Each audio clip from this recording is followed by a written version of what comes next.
Psaume 31, au chef des chantres, psaume de David. Éternel, je cherche en toi mon refuge, que jamais je ne sois confondu. Délivre-moi dans ta justice, incline vers moi ton oreille, hâte-toi de me secourir. Sois pour moi un rocher protecteur, une forteresse, où je trouve mon salut. Car tu es mon rocher, ma forteresse, et à cause de ton nom tu me conduiras, tu me dirigeras.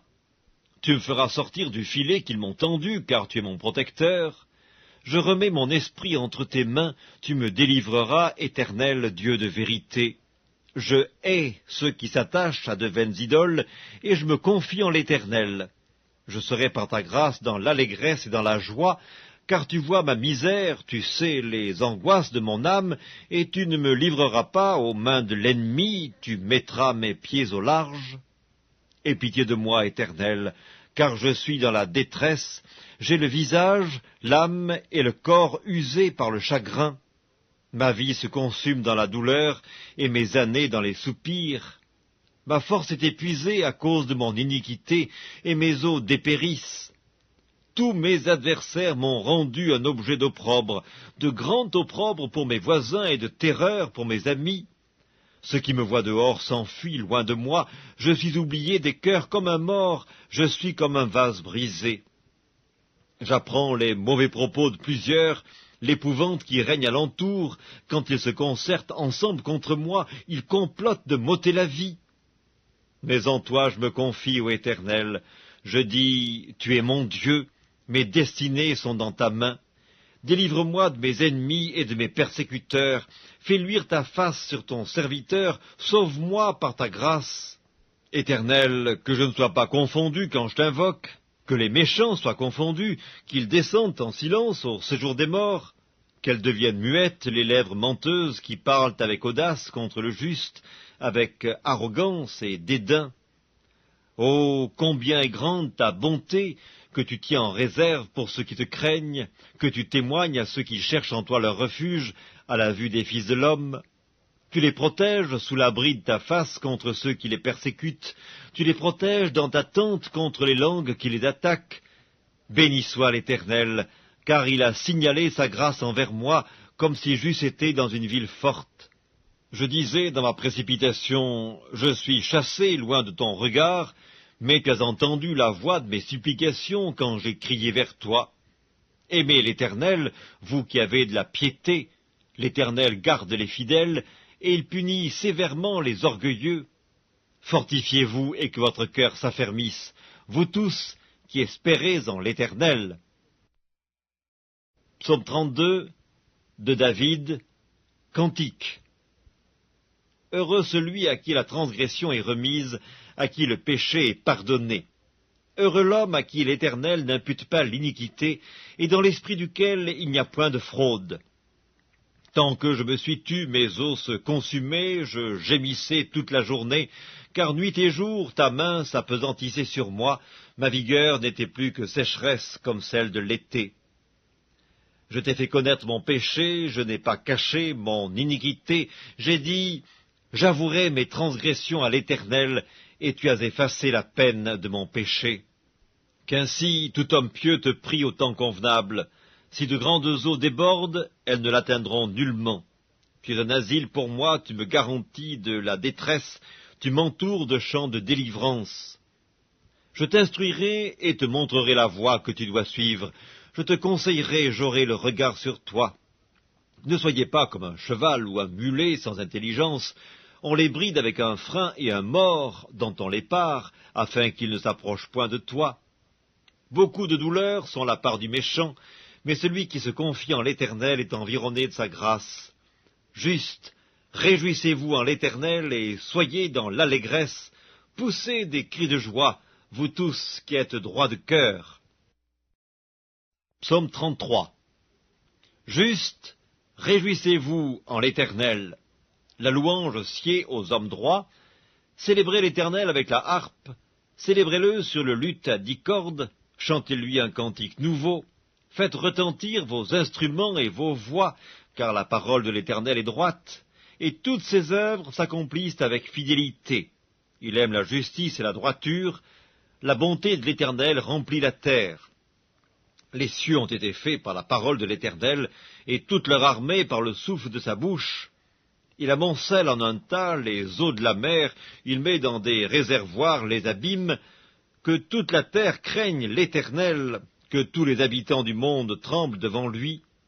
Car il dit, et la chose arrive, il ordonne, et elle existe. L'Éternel renverse les desseins des nations, il anéantit les projets des peuples. Les desseins de l'Éternel subsistent à toujours, et les projets de son cœur de génération en génération. Heureuse la nation dont l'Éternel est le Dieu, heureux le peuple qu'il choisit pour son héritage. L'Éternel regarde du haut des cieux, il voit tous les fils de l'homme. Du lieu de sa demeure, il observe tous les habitants de la terre, lui qui forme leur cœur à tous, qui est attentif à toutes leurs actions. Ce n'est pas une grande armée qui sauve le roi, ce n'est pas une grande force qui délivre le héros. Le cheval est impuissant pour assurer le salut, et toute sa vigueur ne donne pas la délivrance. Voici l'œil de l'Éternel est sur ceux qui le craignent, sur ceux qui espèrent en sa bonté, afin d'arracher leur âme à la mort et de les faire vivre au milieu de la famine. Notre âme espère en l'Éternel, il est notre secours et notre bouclier, car notre cœur met en lui sa joie, car nous avons confiance en son saint nom. Éternel, que ta grâce soit sur nous, comme nous espérons en toi.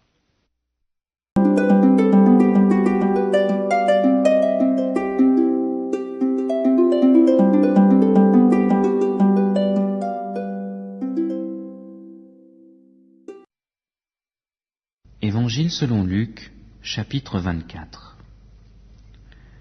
Le premier jour de la semaine, elles se rendirent à la tombe de grand matin, en apportant les aromates qu'elles avaient préparés. Elles trouvèrent que la pierre avait été roulée de devant le tombeau. Elles entrèrent, mais ne trouvaient pas le corps du Seigneur Jésus. Comme elles étaient perplexes à ce sujet, voici que 2 hommes se présentèrent à elles en habits resplendissants. Toutes craintives, elles baissèrent le visage vers la terre. Mais ils leur dirent, « Pourquoi cherchez-vous le vivant parmi les morts?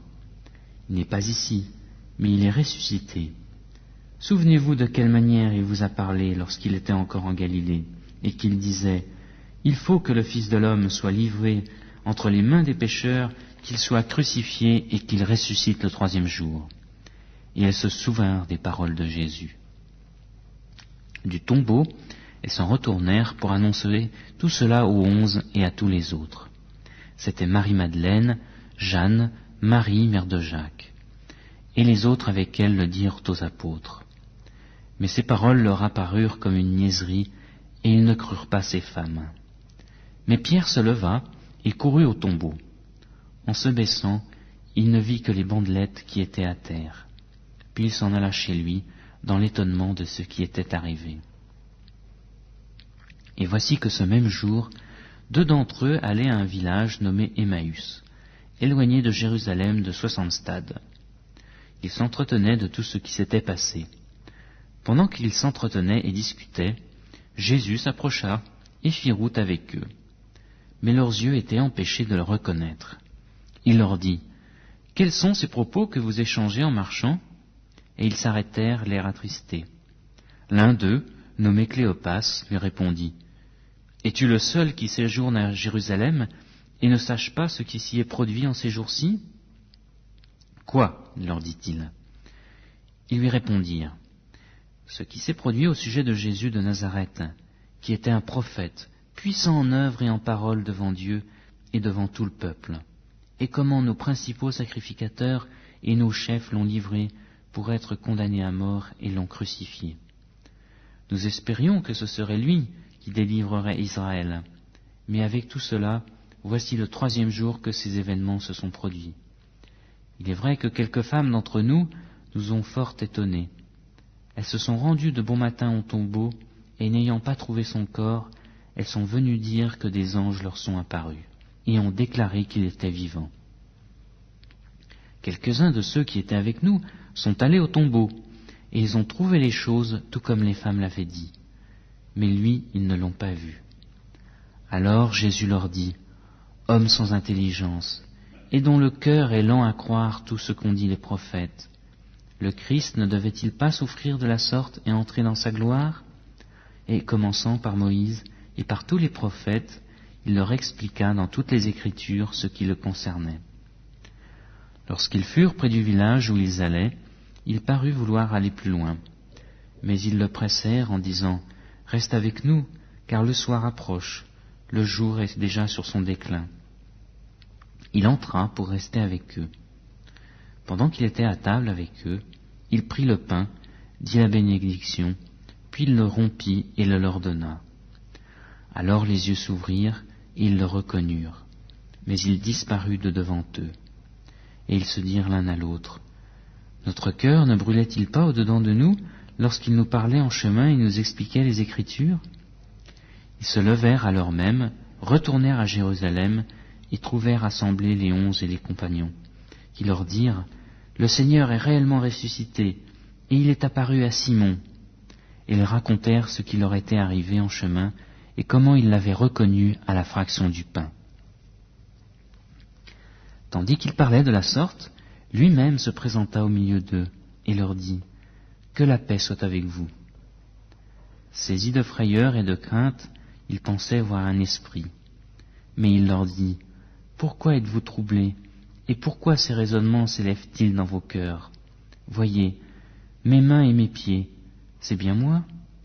Touchez-moi et voyez, un esprit n'a ni chair ni os, comme vous voyez que j'en ai. » Et en disant cela, il leur montra ses mains et ses pieds. Comme dans leur joie ils ne croyaient pas encore et qu'ils étaient dans l'étonnement, il leur dit, « Avez-vous quelque chose à manger ?» Ils lui présentèrent un morceau de poisson grillé. Il le prit et le mangea devant eux. Puis il leur dit, « C'est là ce que je vous disais lorsque j'étais encore avec vous. Il fallait que s'accomplisse tout ce qui est écrit de moi dans la loi de Moïse, dans les prophètes et dans les psaumes. » Alors il leur ouvrit l'intelligence pour comprendre les Écritures. Et il leur dit, « Ainsi, il est écrit que le Christ souffrirait, qu'il ressusciterait d'entre les morts le 3e jour, et que la repentance en vue du pardon des péchés serait prêchée en son nom à toutes les nations, à commencer par Jérusalem. Vous êtes mes témoins, et voici, j'enverrai sur vous ce que mon Père a promis, mais vous resterez dans la ville, jusqu'à ce que vous soyez revêtus de la puissance d'en haut. » Il les emmena jusqu'à Béthanie, puis il leva les mains et les bénit. Pendant qu'il les bénissait, il se sépara d'eux et fut enlevé au ciel. Pour eux, après l'avoir adoré, ils retournèrent à Jérusalem avec une grande joie. Et ils étaient continuellement dans le temple et bénissaient Dieu.